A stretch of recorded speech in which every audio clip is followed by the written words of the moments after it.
Hello, good day mga boss. Cholet ng DIY Grips. So, ito na yung pinaka module setup nung Byled ko, no? So, dalawa yung ginamit kong module. Tapos yung relay nandito. Yan. Tapos, ito yung sa original harness. Additional socket to. Yan. Yan.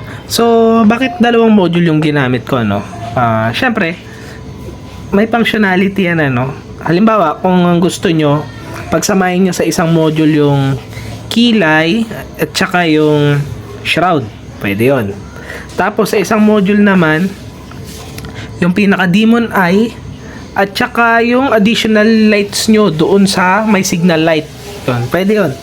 At least, mas nako-customize nyo sa ano, pwede nyo pag-iba-ibahin yung kulay, ganun.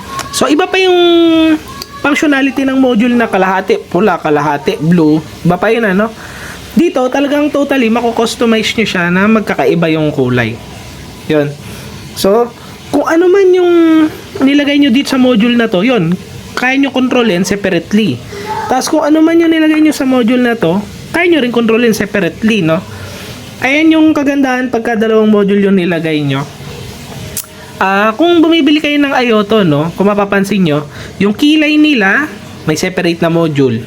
Yung demon eye nila, may separate na module.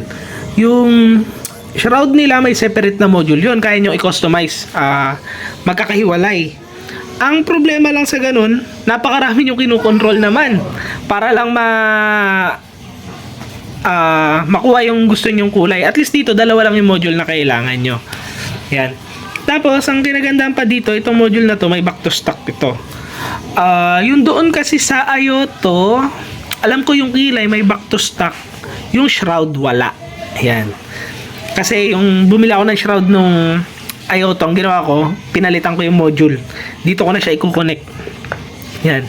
Yung kilay, yun, may back to stock yun. Yung module nun, may capabilities na magkaroon ng back to stock. So, magiging white siya. Pero, yung doon sa shroud parang wala. Yung tinignan ko yung module parang wala akong nakitang functionality na ganun. So, ito, no, dagdag kaalaman lang kung gusto niyo ng mga ganung functionality, yung pag-iibahin niyo yung kulay nung kilay at saka yung shroud, isa yung controller nila. Tapos yung demon eye, yung sa signal light, tapos yung dun sa may wings, yung parang sa gilid ng Byled, yun, pwede nyo pagsamasamahin sa isang module. So, ako yung ganun yung ginawa ko, no? Ang ginawa ko, yung sa isang module, shroud at saka yung kilay. Tapos, yung sa isang module naman, yung doon sa parang Dragon Claw. Dragon Claw kasi yung description ng Dragon Claw, yung sa gilid ng module.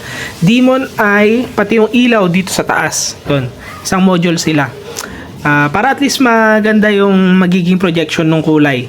Halimbawa, ayaw nyo nung mga nagpo-flowing yung LED nyo, pwede nyo na siyang i-customize doon sa gusto nyong kulay. Maganda yung projection niya kasi magkakaiba. Yan. So, additional tip lang, ano. So, tapusin na natin tong video na to. Ingat kayong lahat. Ride safe. God bless.